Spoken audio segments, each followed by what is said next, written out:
भागवत जी में वेणु गीत की चर्चा है, जिसमें भगवान जब गैया चराने जाते हैं तो जंगल की भीलनी, हिरणियाँ, पशु पंक्षी सब भगवान के बड़े प्यार से दर्शन करते हैं।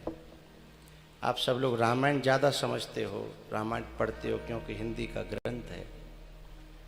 इसलिए आपने जब पढ़ा होगा, भगवान ने जब समुद्र पर पुल बनाया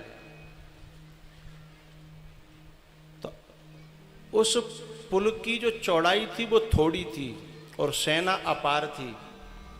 तो भगवान पुल पे थोड़ी दूर अंदर जाकर के बीच में खड़े हो गए और दोनों तरफ से जो जलचर थे, मगर मछली जितने भी थे, वो सब आकर के और बहुत बड़े बड़े और भगवान के रूप में इतने डूब गए कि चंचल से निश्चल हो गए। जब निश्चल हो गए, अचल हो गए, तो भगवान ने इशारा कर दिया कि अब तुम इनके ऊपर होके निकल जाओ, अब तुम्हें कोई काटने वाला नहीं है, क्योंकि अब ये मुझ में डूबे हैं। और उसमें डूब गए भगवान के रूप में।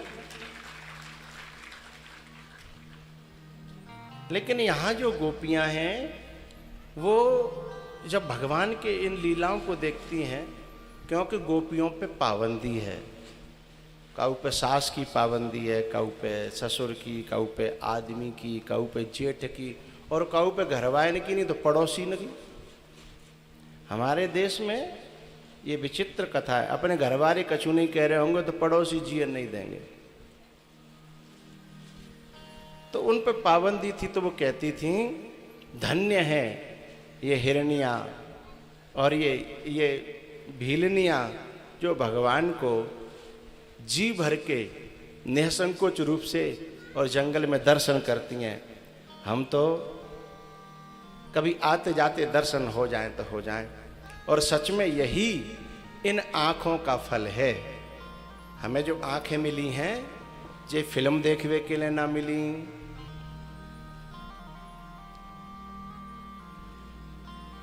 अथवा संसार को देखने के लिए नहीं मिली हैं।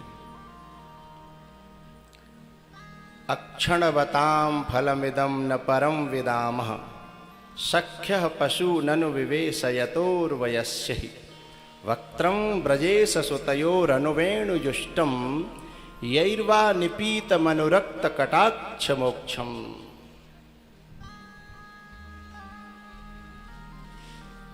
अक्षणवतां फलमिदं न परम विदामः।